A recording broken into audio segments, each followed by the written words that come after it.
Olha, falar sobre raça, tanto nos Estados Unidos quanto aqui, a gente passa por diversas nuances, né? A gente vai passar pela miscigenação, a gente vai passar pela eugenia, que de fato existe, a gente vai passar pelo racismo de algumas pessoas, que de fato também existe, mas reconhecer esses fatos não significa que o racismo seja estrutural. O que é estrutural dentro do nosso país é o marxismo, isso vocês podem ter a certeza absoluta.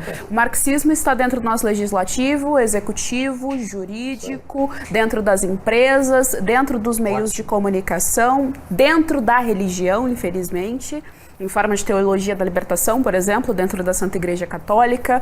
Então, veja, o que a gente tem de estrutural dentro da nossa sociedade é o marxismo, não o racismo. Agora, claro, existem sim pessoas racistas e se você cruzar com ela, você corre o risco de ser discriminado e dentro do nosso aparato jurídico já temos ferramentas para quando estes casos ocorrem, que você pode recorrer e tomar ali os seus direitos, né?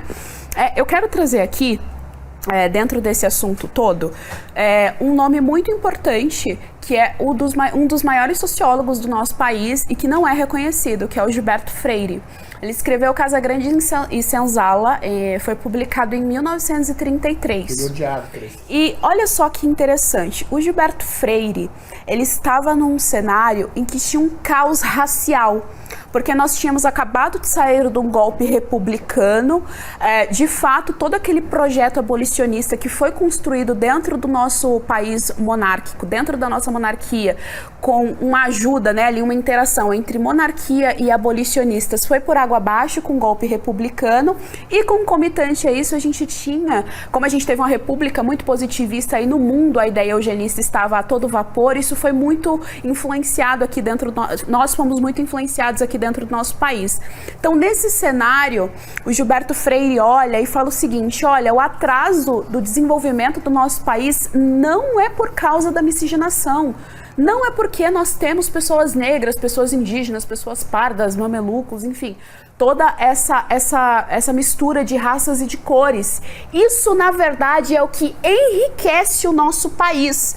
É essa que é a tese principal da Casa Grande Senzala. Então ele reconhece que a escravidão teve sim uma série de problemas, que a escravidão em si é um problema.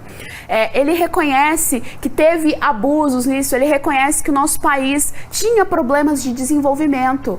Mas ele fala, e justamente o que nos enriquece é a miscigenação, é daqui que nós vamos partir. O Gilberto Freire fala, olha, embora o cenário seja péssimo, nós conseguimos tirar boas coisas disso, que somos nós, o povo brasileiro.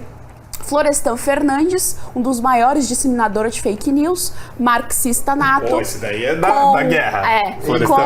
Com o livro A Integração do Negro na Sociedade de Classe. Vou ser muito cancelada. Com o livro A Integração do Negro na Sociedade de Classe, anos depois do Gilberto Freire, acusa o Gilberto Freire de ter propagado o termo democracia racial, termo que sequer Gilberto Freire cunhou a respeito disso, e bate em cima desse livro como bom marxista que dissemina a desinformação, as mentiras, a famosa fake news. E é isso que perpetua até hoje dentro desses movimentos identitários, o que volto a dizer, o que é uma vergonha.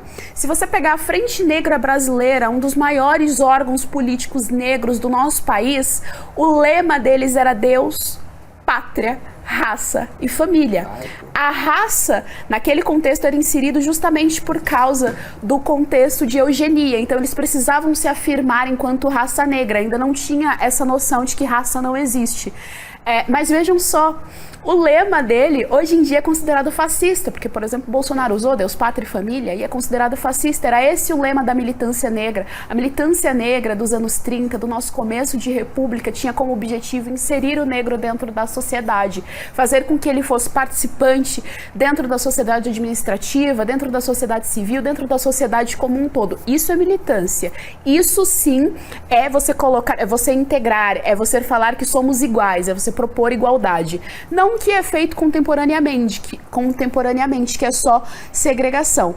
E só para fechar a minha fala, o que atinge verdadeiramente o negro brasileiro são duas coisas. A primeira delas é a pobreza, que é fomentada por governos ditatoriais que implantam essa mentalidade anticapitalista, anti-empreendedora e faz com que você não tenha nenhum tipo de ascensão social. E aí, a partir dessa ascensão social, financeira e econômica, você possa acessar outros tipos de ascensão, como cultural, como intelectual e assim por diante. E o segundo ponto é a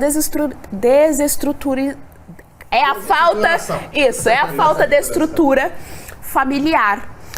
Porque é isso que atinge a população negra. As próprias feministas, elas sabem desse dado de que a quantidade de mães solteiras em favelas, em periferias, que coincidentemente são pessoas pardas, negras, pretas, é muito grande. É isso que desestabiliza uma família, porque você cresce sem valores, você cresce sem moralidade, na maioria das vezes você cresce sem uma figura paterna que é extremamente importante na formação de um menino dentro de casa. Embora toda essa modernidade diga o contrário, mas a masculinidade é o que nos salva e nós precisamos dos exemplos de bons homens. É isso que nos salva.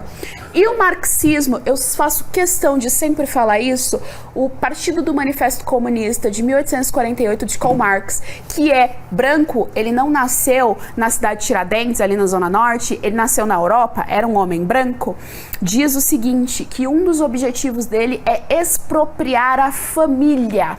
Ele quer que as crianças, o objetivo dele, é isso que acontece de certa forma com as escolas, que as crianças sejam totalmente criadas e tuteladas pelo Estado, para que ele seja um cidadão do Estado, ele não tenha nenhum tipo de afeto com os seus pais, não tenha nenhum tipo de valor, de moralidade ou de religião, né? Que o Deus dele seja o Estado e não Deus.